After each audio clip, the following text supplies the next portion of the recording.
when a teenage girl was stopped from taking her first-class seat. The flight crew assumed she didn't belong, but what they didn't know was who her father was. When he arrived, everything changed. Watch until the end to see how this incredible story unfolds. The bustling atmosphere of the airport was alive with the sound of rolling luggage, overhead announcements echoing through the terminal, and the enticing aroma of freshly brewed coffee from nearby kiosks. The energy of travelers, excited for their journeys, filled the air. Sophia Bennett, a 16-year-old with sparkling eyes and a quiet determination, made her way through the crowded terminal, her carry-on bag trailing behind her. Her father, Michael Bennett, had surprised her with a first-class ticket for her birthday, a reward for her outstanding achievements at school. It was her first time flying in first class, and she couldn't contain her excitement at the thought of the spacious seats, luxurious meals, and pampered service. As she approached the gate, Sophia eagerly checked her boarding pass again, confirming her seat number. Her phone buzzed with a text from her dad. "Enjoy your first-class experience. Sweetheart, you've earned it." Smiling, she quickly replied with a heartfelt thank you before stepping closer to the boarding line.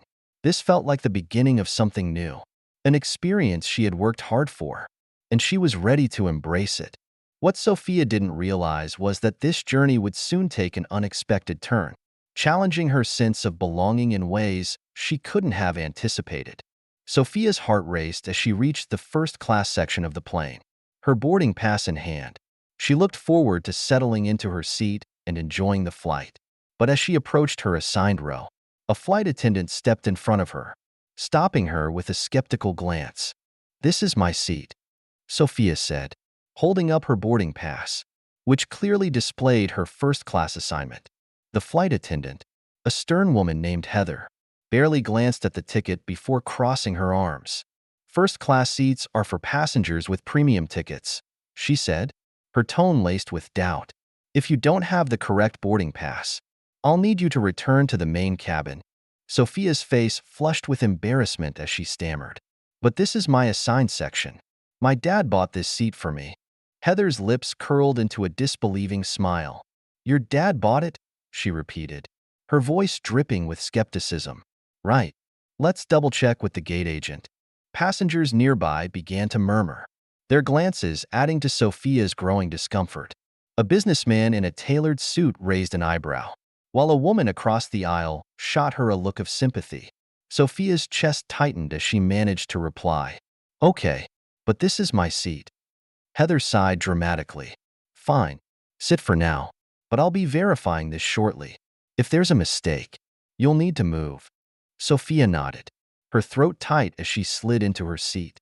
She could feel the weight of the stairs around her, the humiliation simmering beneath the surface. Sitting stiffly in her assigned seat, Sophia clasped her hands in her lap, trying to calm her racing thoughts. The whispers of the other passengers grew louder, and she felt like an imposter in a space where she knew she belonged. Heather's dismissive attitude and the underlying assumptions behind her skepticism stung deeply. Sophia replayed the encounter in her mind, frustration building with every passing second. Her phone sat in her hand, and her thumb hovered over her dad's contact. She thought about calling him, but a part of her hesitated. Michael Bennett had always told her to face challenges with confidence and grace. "You belong wherever you choose to be," he often said. Those words echoed in her mind, giving her the strength to take a deep breath and stay calm. Glancing around the cabin, Sophia saw a mix of expressions on the faces of her fellow passengers. Some looked sympathetic, while others seemed indifferent or even smug. She wanted to stand up and shout that she had every right to be there, that she had earned her place. Instead, she straightened her back, lifted her chin slightly, and resolved to wait. Just as she was beginning to wonder if staying quiet was the right choice, Heather returned. This time, she brought a gate agent with her. Sophia's heart pounded as they approached her seat. "Mississippi," Heather began, her tone sharp. "We've reviewed your ticket and—" Before she could finish, the cabin door opened. Michael Bennett, dressed impeccably in a tailored suit, stepped onto the plane. His commanding presence turned every head in the room.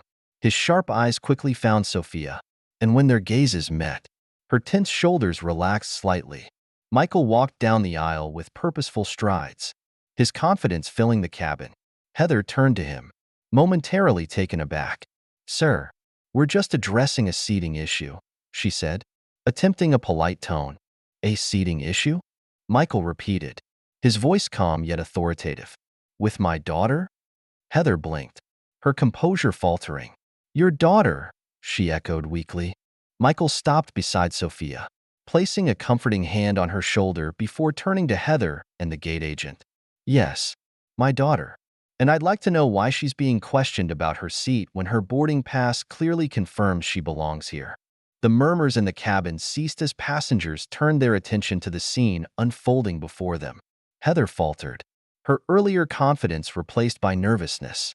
The gate agent glanced between Michael and Sophia, unsure of how to proceed. The flight crew manager arrived shortly after, escorting Heather away to address the situation privately. The cabin fell into an uneasy silence as passengers exchanged glances. Some whispered to each other, their expressions a mix of awkwardness and guilt. Michael crouched slightly to meet Sophia's gaze. "Are you okay, sweetheart?" he asked gently. Sophia nodded, though her voice wavered. "I'm fine, Dad. But why does this always happen? Why do people assume?" Michael squeezed her shoulder reassuringly. "Because some people only see what they want to see. But today, they learned that assumptions have consequences. And more importantly, you showed them how to handle a situation with grace." He straightened, addressing the cabin with calm authority. "Let this be a reminder to everyone here. The next time you see someone, don't assume you know their story based on appearances. Every person deserves respect, whether they're my daughter, a stranger, or anyone else." The cabin was silent as his words resonated. A man across the aisle cleared his throat and said, "Mr. Bennett, I'm sorry. We should have spoken up earlier." A woman seated ahead of Sophia turned and added, "She's lucky to have a father like you. And for what it's worth, she handled herself with incredible poise." As the plane climbed into the sky, Sophia gazed out the window, watching the clouds drift by. The tension from earlier had faded, replaced by a quiet sense of pride. Turning to her father, she said softly, "Thank you for standing up for me, Dad."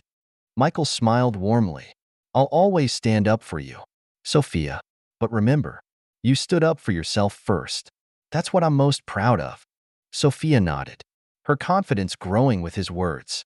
"I just wish people didn't judge so quickly." Michael leaned forward slightly, his tone filled with wisdom. "People will judge, no matter what. It's not fair, but it's the reality. What matters is how you respond. Every time you rise above it, every time you demand the respect you deserve, you're teaching the world to be better." A flight attendant approached, placing a glass of sparkling water on Sophia's tray with a kind smile.